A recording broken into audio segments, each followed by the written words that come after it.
All right, so we finally got to see Simon in action with his brand new disc. Was it good, bad, ugly? Let's talk about it.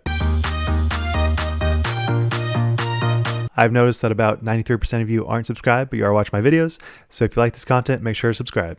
Sorry about this quality of my voice. I've been sick for a couple days and I'm sure I sound like total garbage, but we got to keep on rolling. All right, so right off the top, it is pretty clear to say that Simon did not have a disaster tournament, but there was clearly moments where you thought he might prevail, he might get top 5, and he made some putts that were just outrageous. Like, I did not think he was going to make it in that kind of wind, but he did. But actually looking at round 1, he did pretty much exactly what you're looking for a top 5 finish. He got 7 under, and I think the winning score averaged about 8 under, so he was just right there. He had 2 Circle 2 makes with a total of 8 birdies. So I would say that is definitely a great round. And to see him fall off so much after this makes me think that maybe there's something more going on. Potentially his wrist injury, or maybe he just doesn't know the disc. Like, it's clear that he's not an expert by any means, but throwing 7 under with brand new discs is a pretty good benchmark that you're doing all right. And then for round 2, he got 10 birdies with 2 Circle 2 make, but here we see the OB started to creep up. He had 4 total OB stroke, and that really ate up his score when he tried to make that push to stay on the lead card. And I'm sure the wind definitely had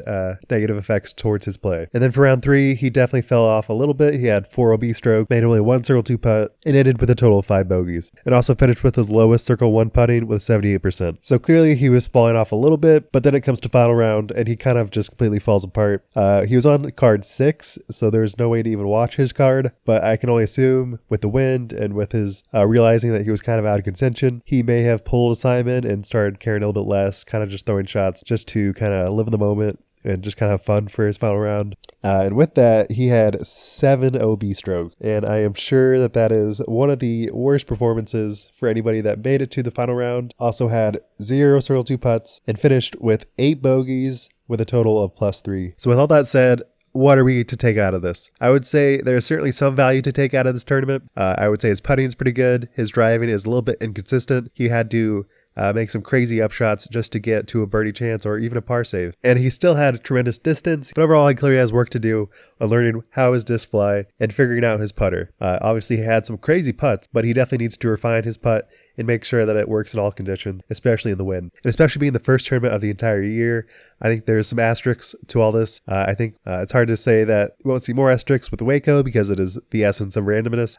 So if he doesn't perform well there, I would say there's also not a huge takeaway from that. But I would say the biggest things for him to clearly improve upon are his mental game and figuring out how to make sure you have consistent drives, great fairway hits. He ended in 36th place on fairway hits, so clearly has some room to improve there. His circle and putting was just not elite, and you definitely have to have elite level putting to get anywhere in the top 10. But with that said, if you're MVP, I would say you are still pretty stoked with your acquisition, and I'm very excited to see how he does post-Waco going into the rest of Texas, because I believe that is where you really get to see the best players shine, and I'm really hoping that Simon becomes one of those great players that can shine in any condition. Obviously, he had a great season last year. I don't expect those 4 wins to keep returning this year, but even if he gets third, second place, that would still be a great year, and I'm really hoping to see him prevail. With that, what do you guys think? Do you think his OB strokes were an anomaly? Do you think his great putting was an anomaly? Do you think some of his crazy putts that went in were an anomaly? Overall, I would love to hear what you guys have to say. Be sure to subscribe. Wildrens signing out.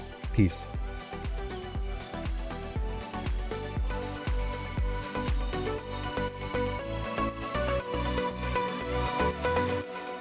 Make your own kind of music, even if nobody else sings along. What is this?